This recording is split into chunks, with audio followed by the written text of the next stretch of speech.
Hello, everybody. This is my persuasive speech presentation. I am choosing to inform on child abuse, and the specific purpose for this is to inform, to persuade, and to get you to take action if you see any signs of abuse on a child. As Christians, I believe that we're supposed to take children as a gift from the Lord, as Psalm 127:3 says, and that way we can help them stop the immediate suffering that these children might be going through. I've taken this subject seriously and to the heart, as friends of ours have taken children in through the foster care system, and because in their homes they were suffering abuse, or their parents were abusing controlled substances. So this is one of the subjects that I have been kind of looking over and seeing through friends of ours, and even in our household, we're considering and thinking of going through the foster care system, as it just kind of shines light into the abuse that some of these children go through on a daily basis. So through this presentation, I'd like to one, show why some of these kids are abused and the statistics and some of the purposes that these kids are abused at home, the long-term effects that it has on children, the abuse that it has on their lives, and why and how, as Christians, we are supposed to take action and notify somebody about the suffering that some of these kids are going through. So first of all, one of the main reasons that kids are abused at home is because some of their parents are substance abusers. So they're alcoholics or drug users.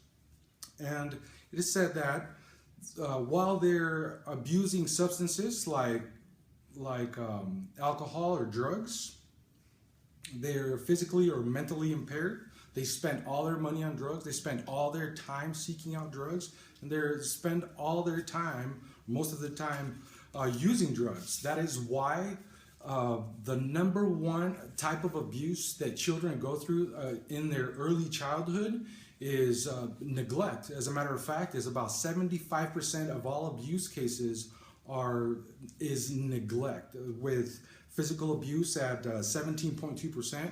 and sexual abuse being at 8.4%.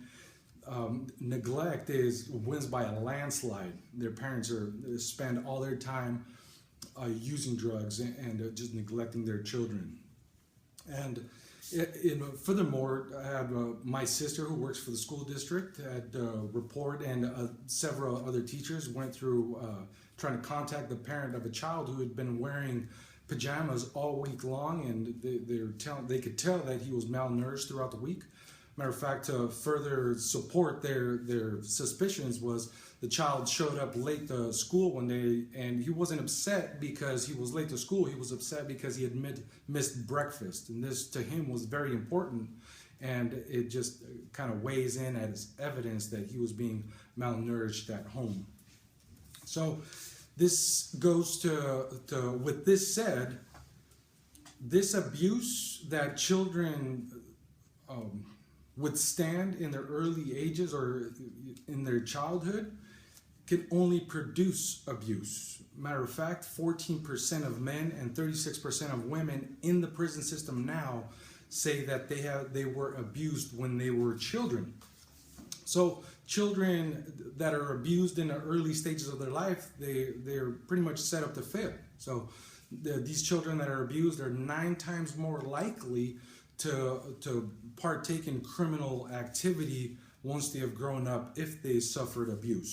So 30% of the abused will abuse when they are older. Now, children are the future, and I don't want to be cliche, but Matthew 5:6 says, as Christians, we are supposed to stand up for the meek. So blessed are those who hunger and thirst for righteousness. We are supposed to stand up for these children that instead of finding refuge at home, they are enduring suffering. So to conclude, I want to I want to persuade you to take action. If you see any type of abuse, I mean, it could be a physical mark on a child or evidence of neglect or malnourishment, please take action. You are doing more than you think. So first of all, you might stop the immediate suffering of the child at that moment, or you can perhaps stop the chain of events that can happen to their children because they suffered abuse. They are highly